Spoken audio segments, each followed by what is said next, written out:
Welcome to the Movie Men Podcast. My name is Brady. And I'm Peter. And we are here reviewing the 2026 film, Deep Water. We want to thank the studio for sending us an early copy of this film so that we had time to, form our thoughts and record our review and then give it to you fine folks. We're going to be spoiler-free as best as we possibly can. Yep. Yeah. So initial impressions. Okay. I'll go first.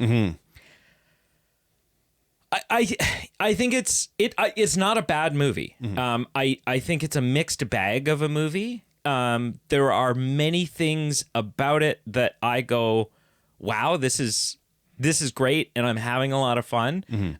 There was never a moment when I wasn't having fun. I never thought, oh, this is kind of dragging, or the pacing's off, or really how much more of this is there. I had fun the whole time. It is a fun movie. It's not a flawless movie, and I certainly don't think this thing's winning many awards. Certainly no Oscars, but I mean, review shows or award shows are a dime a dozen nowadays. So there might be some awards that this could win. But it's not going to be the summer blockbuster of the film, but I don't think it's aiming to be either. This movie knows what it is. What did you saw it as well? What are your thoughts? I feel like, as the trailer kind of advertised to us, it's a high intensity action film. But I think to a fault, for me, it was a little bit more spectacle than story. And I think it's all about what kind of film you want to see when you're seeing a movie like this. But ultimately, I think it was a little bit of a detriment to me. But it was a wild ride, and I will say that with you. I was never bored watching this movie. And the one question I always have with these kind of movies, do airlines, tourist companies, everyone who's selling flights to Fiji go, oh crap, this is going to be bad for business? Like, can't be good. No. So, let's break this down a little bit for you. So right off the bat, you'll see, if you've seen the trailer, this is a film about an airliner that goes down. Now, it's not a Castaway story. It's not. We go down and there happens to be an island that we all wash up upon. This is we go down and it's just us, the ocean, and the plane. And as you have seen in the trailers, there's also shark,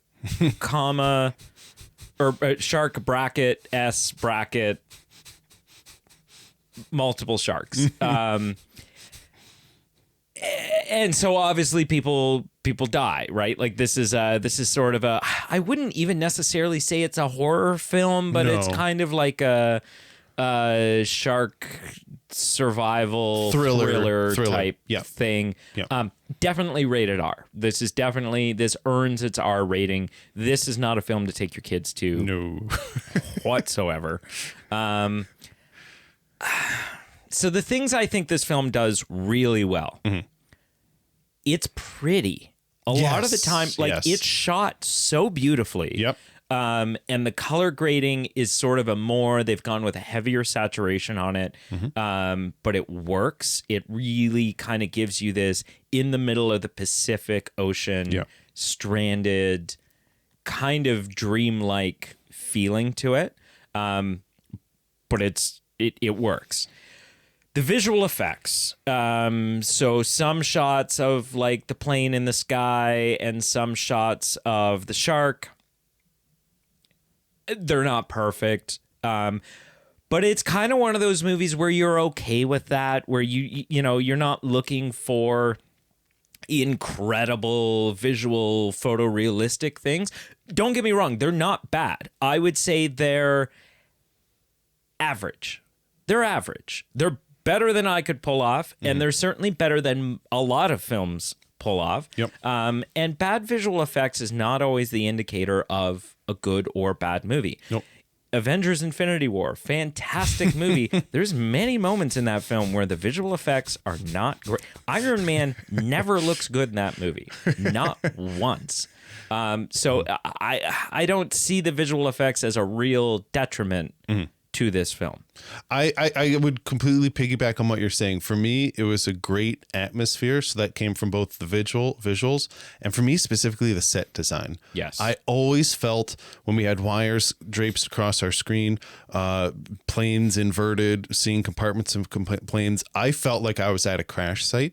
I never once felt, oh, this is a set. Yeah. Like I blended. You're right. The visuals were great. The cinematography was great. The color palette was great, but also the physical set was fantastic. Yeah.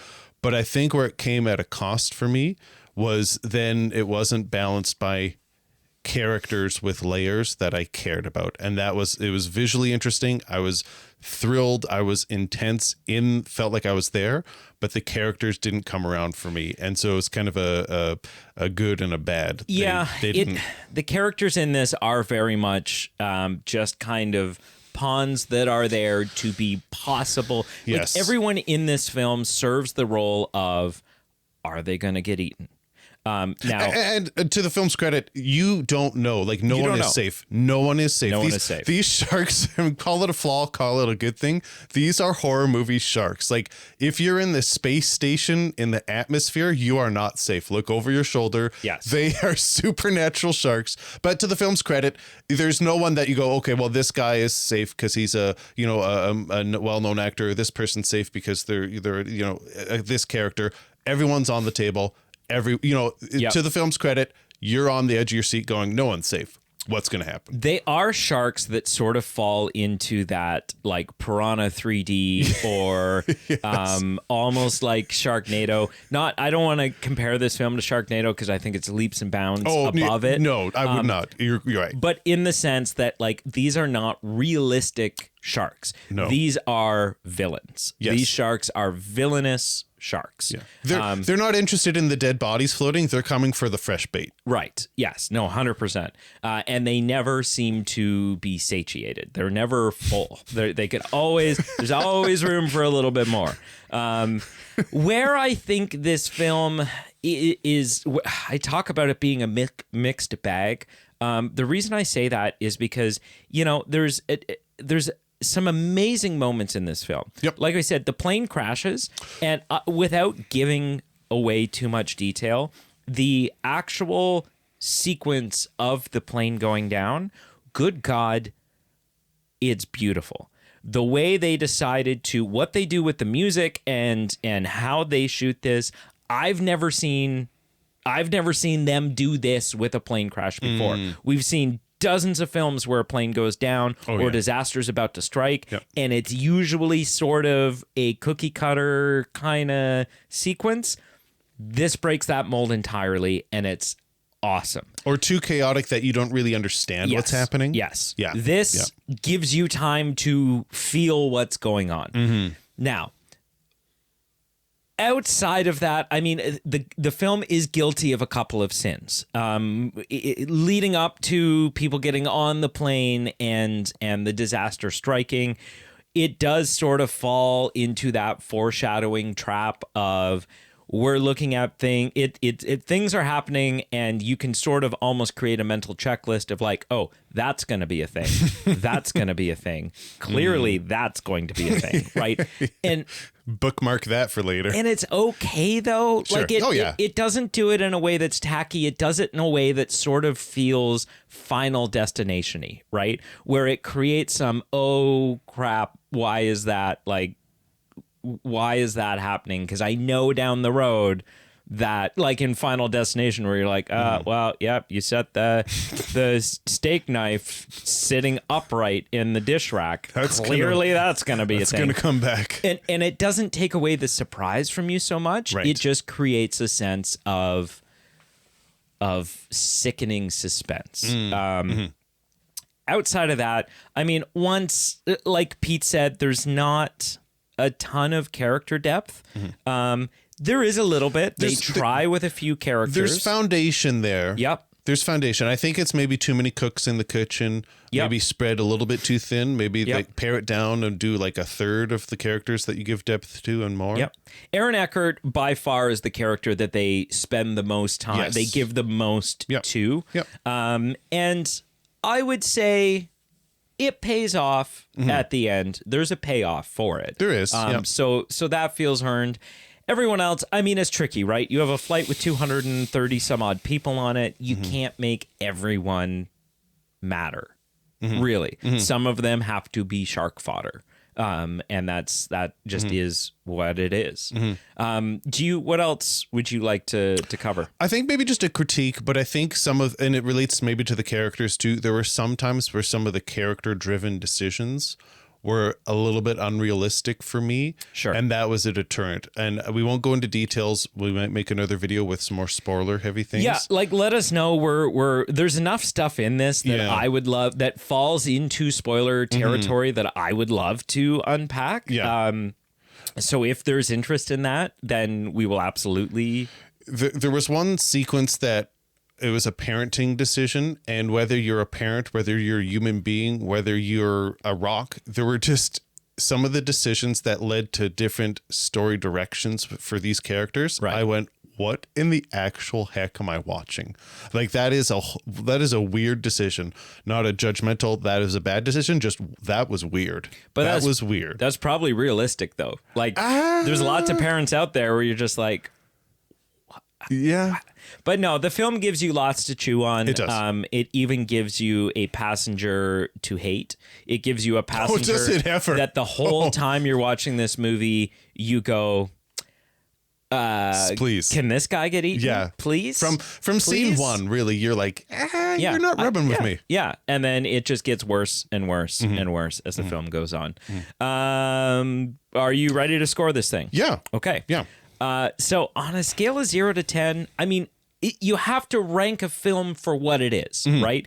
If someone had said, hey, this is the new Steven Spielberg, this is the Oscar Beatty film that we're shooting for here, then it's like a 2, right? Then it's like, whoa, okay, swing and a miss.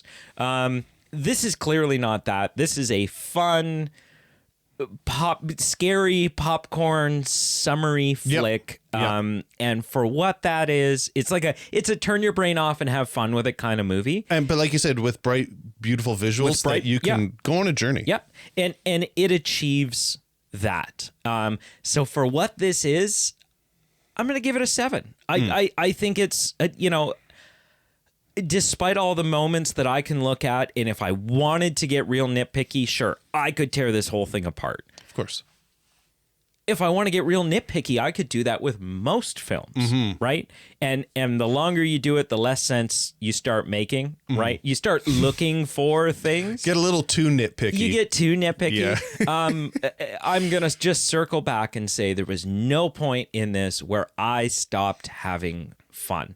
And I clutched pearls when in the moments where I feel like you're meant to clutch pearls. Like I had to, the plane goes down and then we're ready to move into that portion of the film. And I'm like, I paused it and I was like, I'm going to get a drink because I feel like I need a drink. I need a cigarette. Yeah. And that's certainly what they were shooting for. And and they definitely succeed in that. Cool. On a scale of 0 to 10, how would you rank Deep Water? Okay.